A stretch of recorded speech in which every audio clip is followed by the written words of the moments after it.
उठाते रहो, फरसा बार बार उठाते रहो। जिसने भी आंसू धनुष तोड़ा है वह मेरा सात स्वभाव की तरह दुश्मन है।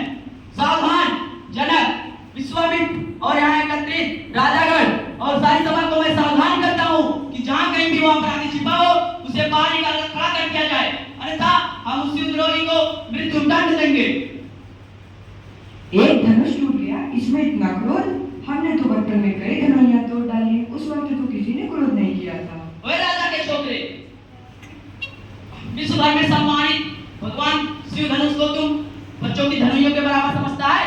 या वह शिव धनुष है जिससे भगवान शंकर ने तुराई का वध किया था?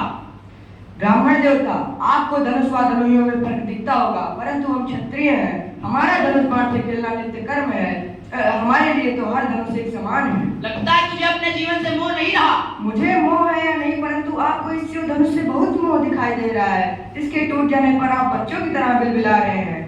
रघुवर ने इसे हाथ लगाया और ये टूट गया, इसमें उनकी कोई दोष नहीं है। आप क्रोध त्याग दीजिए मुनिवर, बहुत धमका लिया आपने। लगता है कि तू अपनी माता को निबुद्धि बनाना चाहता। मैंने तो तुझे एक बालक समझकर अपना जीवित छोड़ रखा था।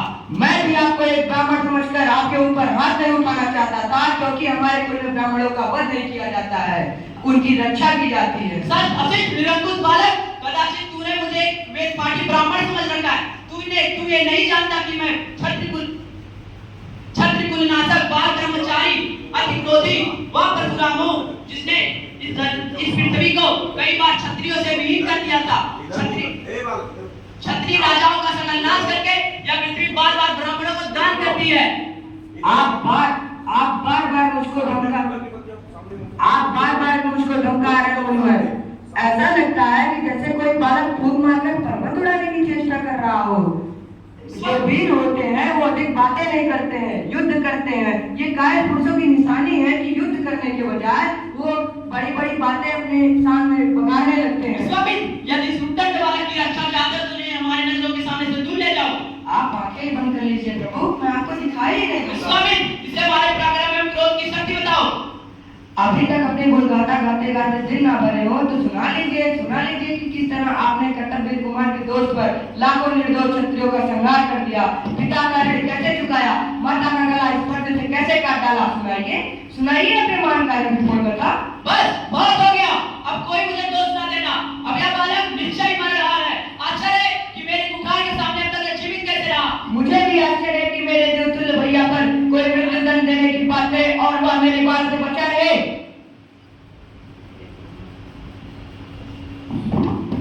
आप शांत रहिए भगवान, बड़े होकर बच्चों पर बोझ नहीं करते। तुम चुप रहो कौशिक नंदन। आपको क्रोध समझ नहीं है धर्मवत। यदि बालक कोई चपलता दिखाता है तो उसके गुरु माता पिता उसका आनंद करते हैं, क्रोध नहीं करते।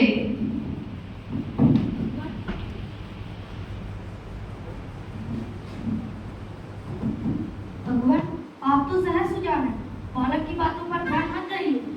उसने तो आपका कोई अपराध भी नहीं किया। आपका अपराधी तो मैं हूँ। मेरे ही हाथों से धनुष भंग हुआ है। यदि दंड देना है तो मुझे दीजिए। मुझे अपना दास समझकर मुझ पर कृपा कीजिए, या फिर क्रोध कीजिए, या फिर मेरे प्राण ले लीजिए। जिस प्रकार आपका क्रोध शांत हो, मैं वह उपाय करने के लिए तैयार हूँ। तुम भी कुछ कम धूर्त नहीं हो।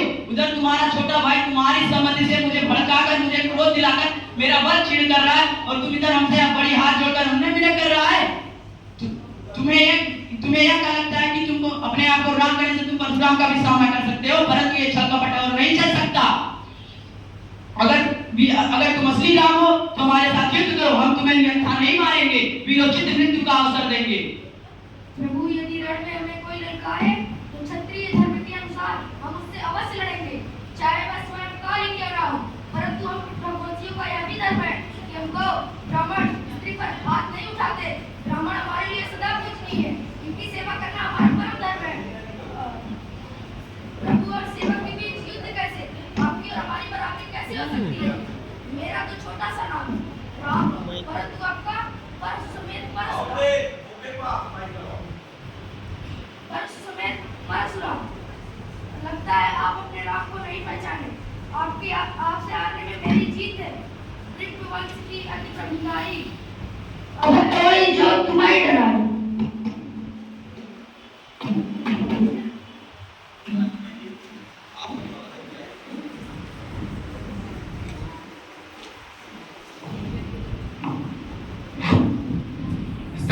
कानपुर